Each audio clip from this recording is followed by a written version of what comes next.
Muy buenos días. Nuestra lectura hoy está en el Evangelio de Marcos, capítulo 13, versículos 5 al 13. Dice así la palabra de Dios. Jesús comenzó a decirles: mirad que nadie os engañe. Vendrán muchos en mi nombre y dirán: yo soy el Cristo, y engañarán a muchos. Mas cuando oigáis de guerras y de rumores de guerra, no os turbéis. Es necesario que así suceda, pero aún no es el fin. Se levantará nación contra nación y reino contra reino. Habrá terremotos en muchos lugares y habrá hambres y alborotos. Esos sucesos serán el principio de los dolores de parto. Pero mirad por vosotros mismos, porque os entregarán a las autoridades religiosas, os azotarán en las sinagogas, y por mi causa os llevarán delante de gobernadores y de reyes para dar testimonio ante ellos. Pero es necesario que el Evangelio sea predicado antes a todas las naciones. Y cuando os lleven para entregaros, no os preocupéis por lo que habéis de decir, ni lo penséis. Decid lo que os sea dado en aquella hora, porque no sois vosotros quienes habláis, sino el Espíritu Santo.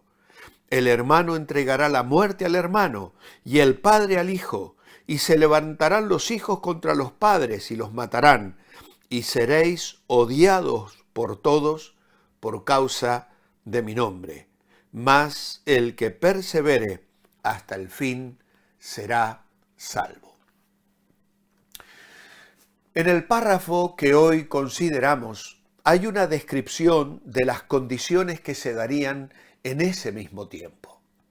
Ya se habían producido levantamientos contra los judíos en Alejandría, en Seleucia, con el degüello de más de 50.000 en Jamia y en otros lugares.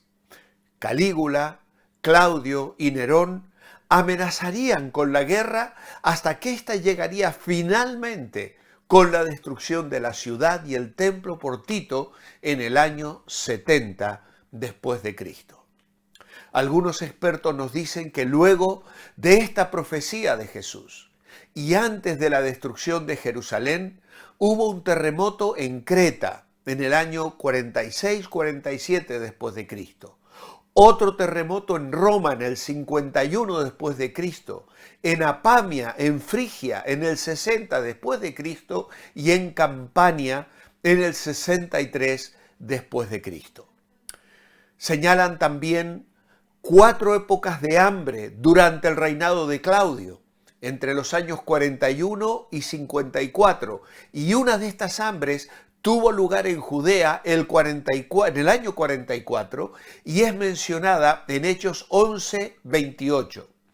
Tácito describe los huracanes y tormentas en Campania en el 65. El anuncio de guerras cercanas y lejanas y de terremotos en diversos lugares y de episodios de hambre pertenece a la descripción de una tribulación también futura. Son rasgos típicos que se encuentran ya en los antiguos profetas y en los escritos apocalípticos que luego Juan adoptará para el Apocalipsis cristiano. Es difícil para nosotros definir las profecías de cumplimiento inmediato, como parecen las que hoy estoy mencionando, de las de cumplimiento lejano, porque algunas cosas se cumplirían en los años siguientes, culminando con la destrucción del templo y la ciudad, y otros se cumplirían en la venida del Señor en su retorno personal en gloria. Ahora, Jesús las describe como principio de dolores, es decir, que solo serán el comienzo y serán seguidas de un tiempo de persecución, de acuerdo al versículo 11 que acabamos de leer, y que se puede aplicar a cualquier época de la historia en el testimonio cristiano, incluyendo el presente en algunos lugares del mundo. Hemos estado la semana pasada en la iglesia en Revive, en la reunión de oración del miércoles, compartiendo sobre el informe que acaba de publicar la organización Puertas Abiertas, donde se nos cuenta de que en aproximadamente 70 países del mundo hay una persecución abierta y directa contra el cristianismo. Y la lista de cristianos perseguidos es una cifra millonaria. Miles y miles de cristianos están experimentando gran tribulación. Un rasgo distintivo de esos días, de los días de la gran tribulación, según nos relata el Señor aquí, será la traición entre familiares. Una gran ola de sentimientos anticristianos arrasará el mundo y se necesitará un gran valor para permanecer fiel al Señor. La perseverancia será evidencia de la realidad de la fe en las que son salvos. Nunca la perseverancia es base para la salvación en el Nuevo Testamento. ¿Por qué? Porque el cristiano cuenta con la ayuda del Espíritu Santo. Ahora, la declaración clave se halla al final del versículo 8. Y dice, principio de dolores son estos. Principios de dolores de parto. Lo que sugiere es que el mundo de esos días será como una mujer que está a punto de dar a luz. Y esta es una imagen que los profetas han utilizado ya. Isaías capítulo 13, versículos 6 al 8, Jeremías capítulo 4, versículo 31, capítulo 13, versículo 21, y también en el capítulo 22, versículos 20 al 23. Incluso el apóstol Pablo en Primera Tesalonicenses, capítulo 5 y versículo 3, utiliza también esta imagen. Y dice allí, cuando la gente diga paz y seguridad, entonces de repente les sobrevendrá destrucción, como le llegan los dolores a la mujer embarazada, y no escaparán. Así que los dolores de parto vendrán repentinamente, crecerán gradualmente y conducirán a un tiempo de dolor terrible y tribulación para el mundo entero. El Señor dice, no se engañen. Jesús mencionó las cosas que no se deben tomar como señales de su venida, más bien son indicaciones de que los dolores de parto de la tribulación están apenas empezando. Y estas señales son el éxito de falsos cristos, en el versículo 5 y 6 de este capítulo 13. Dice allí, engañarán a muchos diciendo yo soy el Cristo. Pero también agrega naciones en conflicto, guerras y rumores de guerra. No os turbéis. Luego habla de desastres naturales, terremotos en muchos lugares, versículo 8, hambres y alborotos.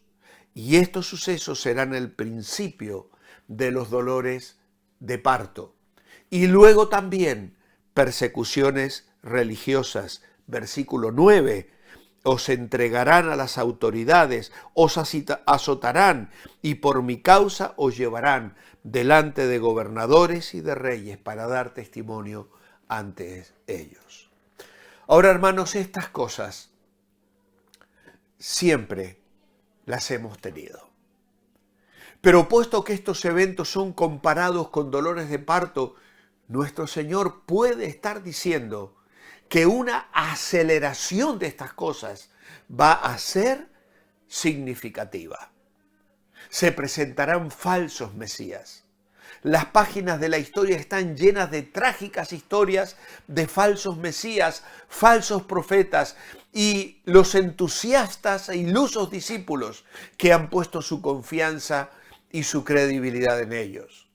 Jesús advirtió sobre falsos profetas en Mateo 7, también Pablo en Hechos 20, despidiéndose de los ancianos de Éfeso, y Juan lo haría en su primera carta, capítulo 4, versículo 1 al 6.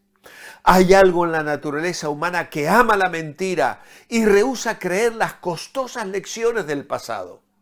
Mark Twain dijo que una mentira da la vuelta al mundo una vez, mientras que la verdad apenas logra ponerse los zapatos. Qué fácil es que los ciegos espirituales sigan a líderes populares e ingenuamente acepten sus soluciones sencillas pero erróneas para los problemas de la vida. Jesús advirtió a sus discípulos que no se dejen engañar por estos impostores y esa advertencia todavía es válida para nosotros hoy. También el Señor describió conflictos políticos. Jesús también les advirtió que no se perturbaran por esos conflictos entre naciones. El Imperio Romano había disfrutado de una cierta medida de paz por muchos años, pero eso no duraría. Conforme el imperio se corrompía y el nacionalismo crecía, era inevitable que las naciones entrarían en conflicto. La Pax Romana desaparecería para siempre. Y luego los desastres naturales. La guerra a menudo deja hambre como secuela. El hambre también es causada por el abuso que el hombre hace del medio ambiente y puede ser enviado por Dios como juicio, y lo hizo ya a través de el profeta Elías. En el primer libro de Reyes, capítulo 17, tenemos la historia. Siempre ha habido terremotos y algunos piensan que son evidencia de la ira de Dios. Puesto que los desastres naturales tienen muchas causas, es peligroso considerarlo dogmáticamente señales de los tiempos. Pero sí nos habla de que debemos estar preparados y seriamente advertidos. Mi oración escrita esta mañana es: amado Padre, nos maravilla lo que la palabra de Dios nos dice en cuanto a las cosas que van a suceder. Ante esta revelación, nuestros corazones se inclinan para adorar y reconocer que tú eres soberano y que todo está bajo tu control y que en ti podemos tener paz y seguridad, porque tú siempre estás con nosotros. En tu nombre, amén. Amados, que el Señor os bendiga porque os mantenéis bendecibles. Hasta mañana.